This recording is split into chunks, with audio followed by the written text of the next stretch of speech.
কর্মী ও সহযোগীদের মান উন্নয়ন প্রোগ্রামে উপস্থিত সম্মানিত চট্টগ্রাম মহানগরীর সহসভাপতি, উপস্থিত আছেন সম্মানিত নৌ সেক্টরের সভাপতি এবং উপস্থিত আছেন নৌ সেক্টরের সহসভাপতি এবং নৌ সেক্টরের নেতৃবৃন্দ, অন্যান্য গাঁটগুদাম সেক্টরের নেতৃবৃন্দ উপস্থিত। সামনে আমার প্রাণপ্রিয় দিনী ভাইরা, আসসালামু আলাইকুম ওয়া রাহমাতুল্লাহি ওয়া বারাকাতুহু। ওয়া আলাইকুম আসসালাম ওয়া রাহমাতুল্লাহি ওয়া বারাকাতুহু। মহান আল্লাহর অশেষ দরবারে অশেষ শুকরিয়া আদায় করি।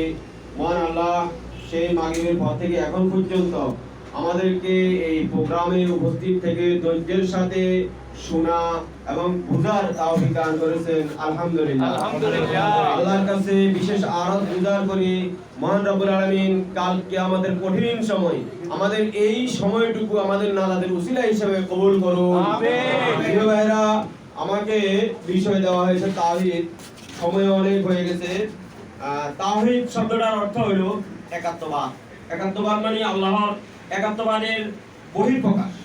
আসলে তাওহীদের বিষয়ে বলতে গেলে অনেক সময় ব্যবসা আছে। আবার আমি অত বড় একজন বক্তাও নয় যে অনেক কিছু বলতে পারবো। যতটুকু পারি ইনশাআল্লাহ আপনাদের সামনে তাওহীদের বিষয়ে তুলে ধরবো।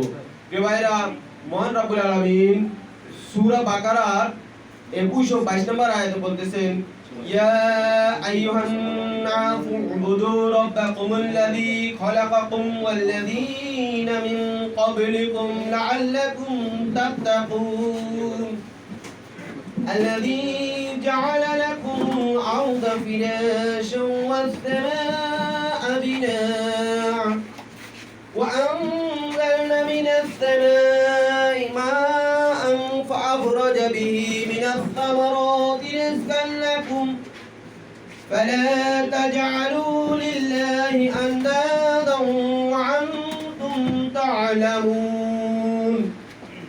হে মানব সমাজ, তোমরা তোমাদের পালনকর্তার ইবাদত করো, যিনি তোমাদিগকে এবং তোমাদের পূর্ববর্তীদিগকে সৃষ্টি করিয়াছেন। তাতে আশা করা যায় তোমরা তাকওয়া অর্জন করতে পারবে। যে পবিত্র সত্তা তোমাদের জন্য ভূমি, বিছানা এবং আকাশকে ছাদ স্বরূপ স্থাপন করে দিয়েছেন, আর আকাশ থেকে পানি বর্ষণ করে তোমাদের জন্য ফল ফসলাদি উৎপাদন করেছেন তোমাদের খাদ্য হিসাবে। অতএব তোমরা আল্লাহর সাথে অন্য কাউকে সমকক্ষ করো না। বস্তুত এসব তোমরা জানো। সূরা বাকারা আয়াত 21-22।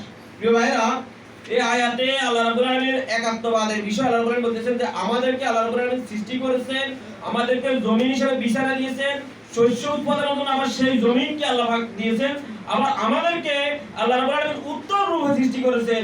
তাহলে আপনি দেখেন একাত্মবাদের বিষয়ে আসছে আল্লাহর যে মহিমা, আল্লাহর মহিমা ঘোষণার জন্য পবিত্র কোরআনে ছোট্ট একটা সূরা আছে, সূরা ইখলাস। সূরা ইখলাসে আল্লাহ রাব্বুল আলামিন বলতেছেন, কুল হুয়াল্লাহু আহাদ, বলুন আল্লাহ এক। রাসূল করিম সাল্লাল্লাহু আলাইহি ওয়াসাল্লাম বলতেছেন, বলুন আল্লাহ এক। আল্লাহ এক মানে আল্লাহ এক। আপনি এখান থেকে বাইরে হইছেন, এখানে বসছেন, এখানে আইছেন, আপনি বাড়িতে যান, বাড়ি থেকে বাইরে হবেন, এটা আপনাকে মনে প্রাণে বিশ্বাস রাখতে হবে। এটা হলো তাওহীদের অংশ। প্রিয় ভাইরা, আল্লাহুস সামাদ, আল্লাহ অমুখাপেক্ষী। আল্লাহ অমুখাপেক্ষী মানে কি? আল্লাহ বৃষ্টি দেন, বৃষ্টি নেন না। আল্লাহ আমাকে জীবন দিয়েছেন, আল্লাহ জীবন আমার থেকে নিয়ে যাবেন, কিন্তু আল্লাহর কোনো কি নাই, ওনার কোনো মুখাপেক্ষী নেই। উনি কারো মুখাপেক্ষী নন। আমরা সবাই আল্লাহর মুখাপেক্ষী। আমরা আল্লাহর কাছে চাই, আমরা আল্লাহর কাছে পানা চাই, আমরা আল্লাহর কাছে রিজিক চাই, আমরা আল্লাহর কাছে জীবন চাই, যৌবন চাই, অর্থ চাই, আমরা আল্লাহর কাছে পরিপূর্ণ জীবনের সকল কিছু চাই, কিন্তু আল্লাহ কারো কাছে কিছু চাওয়া লাগে না। আল্লাহুস সামাদ, আল্লাহ অমুখাপেক্ষী। লাম ইয়ালিদ, তিনি কাউকে জন্ম দেন নাই, আমরা জন্ম দিচ্ছি। আমরা আল্লাহর রহমতে আল্লাহ আমাদেরকে সেই ক্যাটাগরি, সেই তৌফিক দিয়েছে, আমরা জন্ম দিচ্ছি, কিন্তু আল্লাহ রাব্বুল আলামিনের রহমতের মাধ্যমে। তারপরে ওয়ালাম ইউলাদ, তিনি কারো কাছে জন্মগ্রহণও করেন নাই। এই কথাগুলো বিশ্বাস হলো তাওহীদের অংশ।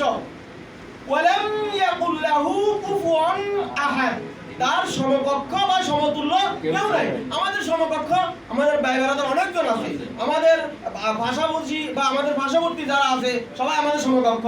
মানুষ মানুষের মতো, আমরা একজন আরেকজনের ভাই, একজন আরেকজনের বন্ধু, একজন আরেকজনের কি, আমরা একজন, আমি হাজব্যান্ড, আরেকজন আমার ওয়াইফ, এভাবে আমরা একজন আরেকজনের সমকক্ষ। একজনের সাথে আরেকজনের সম্পদশালীও সমকক্ষ। আপনি আসেন নো সেক্টরে যে আমরা বিভিন্ন চাকরি করি, চাকরিতেও একজন আরেকজনের সমকক্ষ, কিন্তু ওয়ালাম ইয়াকুল লাহু কুফুয়ান আহাদ, আল্লাহর সমকক্ষ বা সমতুল্য কেউ নাই। একাত্মবাদের বিষয়ে এই সূরার চাইতে শ্রেষ্ঠ আমার মতে আর কোনো কিছু মনে হয় নাই। তো একাত্মবাদের পূর্ণ বিশ্বাস আমাদেরকে রাখতে হবে। তাওহীদ বলতে গেলে আমি আগে বলছি অনেক সময়ের ব্যাপার, কিন্তু আমাদের মোহতারাম মেহমানেরা বক্তব্য দিয়েছেন, আপনারাও অনেকক্ষণ পর্যন্ত অপেক্ষা করতেছেন। আমাকে ওই বিষয়গুলো চিন্তা করে সংক্ষেপে কথা শেষ করতে হচ্ছে। এই বলে আমি আমার কথা শেষ করতেছি। ওমা তাওফিক ইল্লা বিল্লাহ। আসসালামু আলাইকুম ওয়া রাহমাতুল্লাহি ওয়া বারাকাতুহু।